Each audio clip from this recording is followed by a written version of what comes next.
A paz do Senhor, amados. Tudo bem, queridos? Glórias a Deus. Deus abençoe a tarde de vocês. Deus abençoe a sua família. Deus abençoe o seu trabalho. Deus abençoe seu dia. Em nome de Jesus, nós glorificamos ao Senhor por tudo aquilo que Ele tem feito, por tudo aquilo que Ele vai fazer, por tudo aquilo que Ele é. Amém. Glórias a Deus. Queridos, hoje a mensagem que eu vou trazer está em 2 Reis, capítulo 4.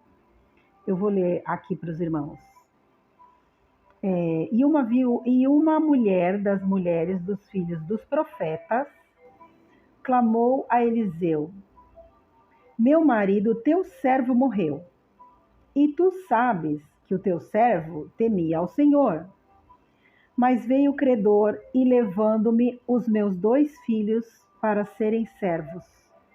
Eliseu lhe disse: Que hei de te fazer eu? Declara-me que é que tu tens em casa. E ela disse: Tua serva não tem nada em casa senão uma botija de azeite. Então disse ele: Vai, pede para ti vasos emprestados a todos os teus vizinhos, vasos vazios, não poucos. Então entra, fecha a porta sobre ti e sobre os teus filhos, deita o azeite em todos aqueles vasos e põe à parte o que estiver cheio. Partiu, pois, dele, fechou a porta sobre si e sobre os seus filhos, e ele lhes traziam vasos, e elas o enchia. E sucedeu que cheios foram os vasos. Disse o seu filho: Trazei-me ainda um vaso. Porém ele disse: Não há mais nenhum vaso. Então o azeite parou. E veio ela e fez saber ao homem de Deus. E disse ele: Vai, vende o azeite, fez ele saber o que tinha acontecido, né? Vai, vende o azeite, paga a tua dívida e tu e teus filhos vivei com o resto. Irmãos, essa história é maravilhosa, não é mesmo? A mulher estava passando necessidade, porque o marido dela morreu, deixou dívidas, era um homem de Deus, temente a Deus. E ela foi. Primeiro, a gente analisa algumas coisas aqui nessa história, tem muito a nos ensinar. Primeiro, a gente aprende que ela foi na pessoa certa. Então, quando nós temos um problema, o ideal é nós irmos na pessoa certa. Eu confesso para os irmãos que normalmente eu vou em Deus. Raramente assim, a não ser que seja uma pessoa de muita confiança minha, que é o caso minha mãe e outras pessoas assim bem próximas.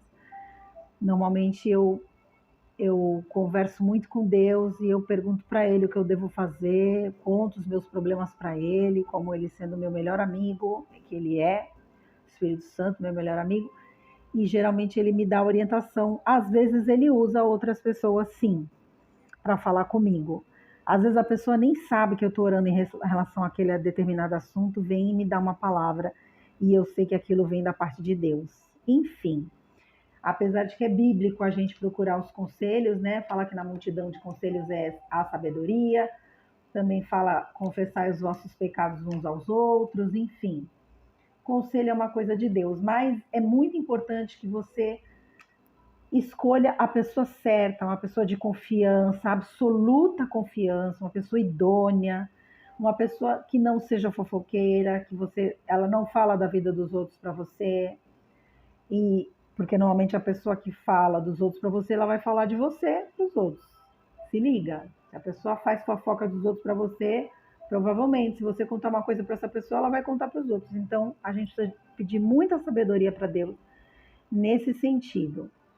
Enfim, mas assim, aí você vê a importância dela falar com a pessoa certa. Se ela falasse para outras pessoas, ai meu Deus, e ficasse, né, choramingando, ou aceitasse aquela situação, mas não, ela foi na pessoa certa, ela foi no profeta, ela foi no homem de Deus.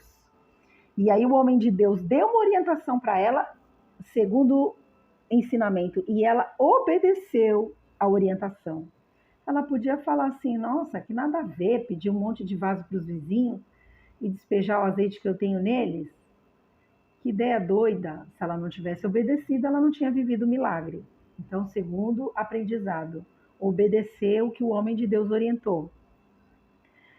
E olha só, né? Ela obedeceu nos detalhes, porque ele fala aqui no versículo 3: vai e pede para ti vasos emprestados a todos os teus vizinhos, vasos vazios, e não poucos, ou seja, peça muitos vasos. O profeta sabia o que ia acontecer, né? Sabia que haveria uma multiplicação do azeite. Então ele orientou para ela: peça muitos vasos. E com certeza eles pediram o máximo que eles pediram, pediram o máximo que eles podiam, né? E os vizinhos deram, a ponto de que ela conseguiu pagar a dívida e ainda viver daquele tanto de azeite que sobrou. Vender o azeite, pagar a dívida e ainda sobreviver. Olha o milagre de Deus, né, irmãos? Outra coisa maravilhosa que a gente observa na palavra de Deus é que o milagre de Deus, ele é sem medida, ele é transbordante. Aralabaçui cantaralamastai. Ele faz transbordar na vida, fez transbordar na vida dela, dos filhos. Que coisa maravilhosa. Abençoou ela, abençoou os credores, que, né, também precisavam receber, abençoou, né, livrou os filhos dela de serem escravos, livrou a própria vida dela de ser uma viúva pobre. Deus é maravilhoso. Então, e outra coisa interessante que a gente também observa nessa história, e é aí que sobre isso que eu quero falar, da importância da gente ter amigos, né? Que Deus muitas vezes usa os nossos amigos para nos abençoar. Nossa, irmãos. O Espírito Santo me deu essa palavra hoje de manhã. Que horas que eu acordei? Eram umas 6h30, 7 horas. E eu acordei e eu fiquei orando. E Deus me deu essa palavra nesse horário. Tanto que eu até anotei, porque às vezes eu vou fazendo outras coisas e acabo esquecendo o que Deus me falou. Então eu anotei para não esquecer qual era a palavra que eu tinha que trazer para vocês. E agora eu estou aqui trazendo essa palavra e eu estou vivendo uma situação semelhante com uma amiga, que eu vou abençoar a vida dela e eu sei que eu vou ser abençoada por tabela, tenho certeza. Então eu estou aqui falando para vocês isso e me veio essa situação que eu estou vivendo agora, neste momento, e que eu nem tinha associado com a palavra que Deus tinha me dado às 6 horas da manhã. Olha que legal, Deus é maravilhoso, né? Está usando a minha própria boca para falar comigo mesmo. Aleluia. Então, como é importante nós termos amigos, porque os amigos, às vezes Deus usa os amigos para nos abençoar. Se aquela mulher não tivesse amigos, não tivesse vizinhos amigos, como que as pessoas não iam dar vasos para ela, né? Nem que fosse emprestado, dado, não iam fazer isso. Né? Geralmente a gente não tem muita boa vontade com pessoas que não são legais, né? A gente tem muito boa vontade com pessoas que são legais, pessoas que são boas, que a gente gosta, que são nossas amigas, a gente tem o maior prazer em abençoar, não é verdade? E já aquele vizinho que não é muito cordial, que nunca fez muita coisa para você, que não é muito legal, você pode até abençoar, porque a Bíblia fala para a gente abençoar, pagar o mal com o bem, a gente pode e deve fazer isso, e eu, particularmente, quando tenho oportunidade, eu faço isso mesmo. Porém, a gente sabe que na natureza humana, a gente tem uma tendência de olho por olho, dente por dente, né? A menos que você seja um servo de Deus e você esteja se esforçando para agradar o Senhor, qual é a nossa natureza? Falar, não, essa pessoa não é legal comigo, eu também não vou ser legal com ela. Então isso nos mostra aqui que provavelmente ela era uma pessoa boa e que tinha muitos amigos, ela e os seus filhos, a ponto deles pegarem tantos vasos e encherem tantos vasos a ponto de pagar a vida e sobreviver daquele dinheiro depois disso. Olha que fantástico essa história, não é maravilhoso? Vocês podem ler depois novamente se quiserem, está em 2 Reis, capítulo 4, do versículo 1 ao 7. Maravilhoso, eu amo essa passagem.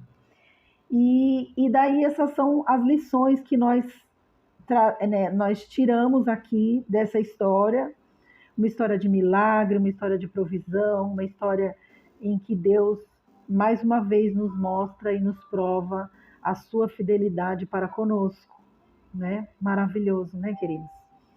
Então, irmãos, é isso que eu queria falar, é uma passagem, uma palavra breve, mas que é muito tremendo, né, nessa tarde, nesse dia. E agora eu vou fazer uma oração por todos nós.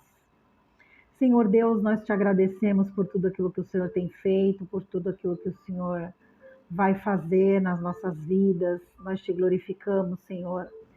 Pedimos que o Senhor nos dê sabedoria para que nós possamos estar cultivando boas amizades, né? O Senhor levanta pessoas nas nossas vidas e nós te agradecemos por essas pessoas, nos dá sabedoria para que nós possamos fazer o bem a todos, como fala na tua palavra, especialmente, em especial os domésticos da fé, e que nós possamos ser conhecidos como apaziguadores, né? Como fala no Sermão da Montanha, em Mateus, que nós possamos ser apaziguadores, pacificadores, que nós possamos ser pessoas do bem, como fala também na tua palavra, que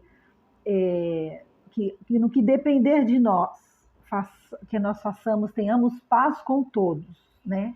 Então que nós possamos ser essas pessoas pacíficas, cheias do teu Santo Espírito, dirigidas pelo teu Santo Espírito, a fim de fazermos o bem a todos quantos o Senhor nos der oportunidade, né? Porque quando nós plantamos o bem, meus irmãos, nós depois vamos colher o bem. Às vezes nem é daquela pessoa que nós abençoamos, mas Deus abre portas e levanta outras pessoas para nos abençoar.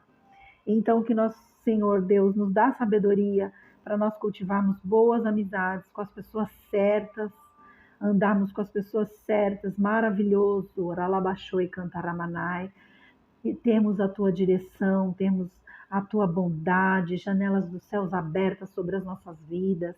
Nos dá sabedoria, Senhor, para que nós também possamos nos posicionar e para que nós possamos também não sermos feitos de bobo, Senhor. Crente é bom, não é bobo. Para que nós sejamos sábios, possamos nos posicionar, para que nós possamos abençoar, mas também sabermos ser abençoados e nos posicionarmos em determinadas situações para que nós possamos ter com sabedoria, Senhor, nós possamos abençoar e sermos abençoados, né? E também não nos deixarmos, nos fazermos de bobo, levarmos por situações onde as pessoas, às vezes, muitas vezes, abusam da nossa bondade. Eu sei que nós recebemos a colheita, vem do Senhor sempre. Eu creio nisso.